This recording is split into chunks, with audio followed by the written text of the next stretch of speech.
मुख्यमंत्री Devendra फडणवीसांचं home ground राष्ट्रीय स्वयंसेवक संघाचं मुख्यालय असलेल्या नागपूरला आता हिंसाचाराचा डाग लागला। या हिंसाचारामुळे नागपूरकरांचं मोठं नुकसान सुद्धा झालंय। नागपुरातील हिंसाचारानंतर मुख्यमंत्री देवेंद्र फडणवीस हे पहिल्यांदाच नागपुरात पोहोचले आणि त्यांनी दंगलखोरांना ठणकावत वठणीवर आणण्याचा इशारा दिलाय। बघूया या संदर्भातला हा स्पेशल रिपोर्ट।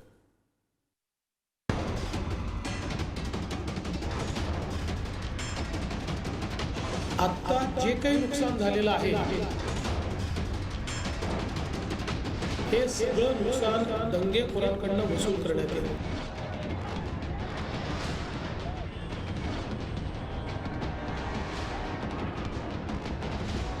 आणि दंगेखोरांनी जर पैसे भरले नाही तर त्यांची प्रॉपर्टी विकली गेली।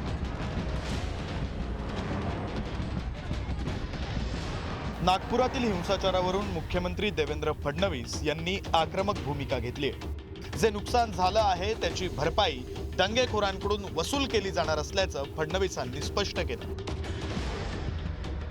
दंगेखोरांना कोणतीही दयामया दाखवली जाणार नाही असा इशाराही त्यांनी दिलाय। जिथे बुलडोजर चालवण्याची गरज असेल तिकडे तो चालवला जाणार असल्याची रोखठोक भूमिका फडणवीसांनी मांडली। आता जे काही नुकसान झालेलं आहे हे सगळं नुकसान दंगेखोरांकडून वसूल करण्यात येईल। त्याची सगळी किंमत काढली जाईल आणि ते दंगेखोरांकडून वसूल केलं जाईल आणि दंगेखोरांनी ते पैसे भरले नाहीत तर त्यांची प्रॉपर्टी विकली जाईल। देखिए, महाराष्ट्र में हम लोग अपने तरीके से कार्रवाई करते हैं। जहां बुलडोजर चलाने की आवश्यकता होगी वहां चलेगा। जहां गलत काम होगा उसको रौंदा जाएगा, किसी को बख्शा नहीं जाएगा। नागपुरातील हिंसाचारानंतर मुख्यमंत्री देवेंद्र फडणवीस पहिल्यांदाच नागपुरात पोहोचले होते। त्यावेळी त्यांनी पोलीस आयुक्तांसह वरिष्ठ अधिकाऱ्यांसोबत बैठक घेत नुकसानीचा आढावा घेतला। ज्या लोकांचं नुकसान झालंय त्यांना येत्या 3 ते 4 दिवसात नुकसान भरपाई देण्याचे आदेश हे प्रशासनाला देण्यात आले। नागपूर हिंसाचारात 60 वाहनांची तोडफोड, एका घराचं नुकसान। प्राथमिक सर्वेक्षणात 20 दुचाकी, 40 चारचाकींचं नुकसान तर 2 क्रेन जाळण्यात आल्या। वाहनांचं पूर्ण नुकसान 50,000 रुपये, अंशतः नुकसान 10,000 रुपये। विम्याचा लाभ घेतल्यास शासनाकडून नुकसान भरपाई मिळणार नाही। नुकसानग्रस्तांचे पंचनामे पूर्ण, 2 ते 3 दिवसात मदतीचं वाटप। ज्यांचे पंचनामे राहिले त्यांनी जिल्हाधिकारी कार्यालयात येऊन माहिती द्यावी। डिस्ट्रिक्ट ॲडमिनिस्ट्रेशन कडून मग तलाठी, मंडळाधिकारी आणि तहसील ऑफिस कडून त्याचे पंचनामे सगळे झालेले आहे। त्याच्यामध्ये 2 व्हीलर, 4 व्हीलर, घरांचा डॅमेज, त्यानंतर कोणाला सिटीजनला काही लागलं असेल की दुकानाला डॅमेज झालं त्या सगळ्यांचे पंचनामे आपण केलेले आहे आणि त्याची डिमांड एकत्रित करून शासनाकडे पाठवली आहे आणि पुढच्या 48 आवर्समध्ये ते वाटण्याचं आमचं प्रयत्न आहे। त्याचे डायरेक्शन आम्ही सगळ्यांना दिलेले आहे। त्यामुळे सगळ्यांना ज्यांचे पंचनामे झाले त्यांना सगळ्यांना हे अनुदान मिळेल। नागपूर हिंसाचार प्रकरणात इरफान अन्सारीच्या रूपानं पहिला बळी गेलाय। हिंसाचाराच्या दिवशी इरफान अन्सारी जखमी अवस्थेत गीतांजली टॉकीज चौकात सापडला होता। शासकीय मेयो रुग्णालयात उपचारादरम्यान इरफान अन्सारीचा मृत्यू झालाय। मायनॉरिटी डेमोक्रेटिक पार्टीचा कार्यकारी अध्यक्ष हमीद इंजिनियर याला अटक। यूट्यूबर मोहम्मद खान यालाही अटक। 19 मार्चला सकाळी हिंसाचाराचा कट रचल्याची माहिती।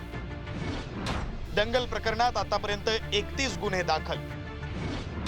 आतापर्यंत 105 दंगलखोर ताब्यात, 12 जण अल्पवयीन। मोठ्या प्रमाणात सोशल मीडियाचं ट्रॅकिंग करून ज्या लोकांनी ही घटना घडावी किंवा ही घटना ॲग्रिवेट व्हावी म्हणून पोस्ट केलेली आहे त्या सगळ्यांना दंगेखोरांसोबतच सहआरोपी बनवलं जाणार आहे। कारण त्यांनी सोशल मीडियाच्या माध्यमातून हा दंगा भडकवण्याकरता त्या ठिकाणी मदत केलेली आहे। त्यामुळे त्यांच्यावरही कारवाई केली जाणार आहे। नागपूर हिंसाचार प्रकरणी काँग्रेसच्या सत्यशोधन समितीनं पोलीस आयुक्तांची भेट घेतली। खरं तर काँग्रेस नेते हिंसाचारग्रस्त भागाची पाहणी करणार होते, मात्र पोलीस आयुक्तांनी परवानगी नाकारली। सोशल मीडियावर व्हायरल झालेले मला सर्वांनी दाखवलं। की जे हिरवी चादर म्हणून आपण चढवतो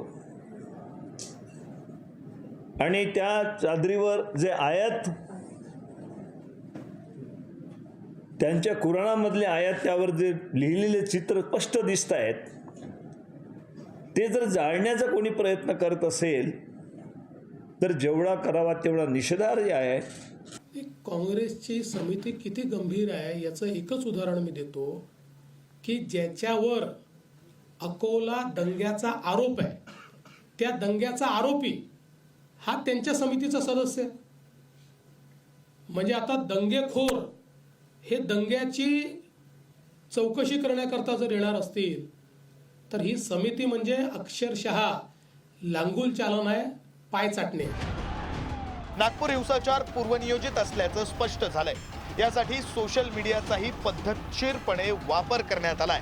त्यामुळे आता या प्रकरणातील दंगेखोरांना धडा शिकवला जाणार आहे. जितेंद्र शिंगाडे, पुढारी न्यूज, नागपूर.